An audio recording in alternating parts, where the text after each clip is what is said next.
সন্ধ্যা, কি ব্যাপার? তুমি এই পাগলের সামনে ভেবে বসলা কেন?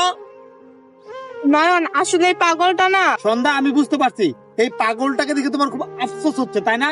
কিন্তু ওকে দেখে তোমার কোনো আফসোস করার দরকার নাই, কারণ এটার জন্য ও নিজেই দায়। বাই দ্য ওয়ে, আমার মনে হচ্ছে কি এই পাগল একটা নেশাখোর তো, এই জন্য বাসা থেকে ওকে বের করে দিতে লাথি মেরে। এই নেশার যন্ত্রণায় ও পাগল হয়ে গেছে গা। বুঝতে পারছো? চলো এখানে দাঁড়ায় না থেকে চলে যা, আসো। কি ব্যাপার, এখনো এখানে দাঁড়াচ্ছ কেন তুমি? দেখো সন্ধ্যা, ওকে দেখে তুমি আফসোস করতেছো, তাই না? এখানে আফসোস করার কিছু নাই। আমার তো ওকে দেখে ভয় লাগতেছে। তুমি এই রাস্তা দিয়ে একা একা অনেক সময় যাও, ও তোমাকে একা পেয়ে কোনো খারাপ কাজ করতে পারে। এখানে দাঁড়াতে না, ওর প্রতি দয়া দেখার কোনো লাভ নাই, শুধু শুধু সময় নষ্ট করতে দিস। চলো সন্ধ্যা। আর ছাড়ো নয়ন।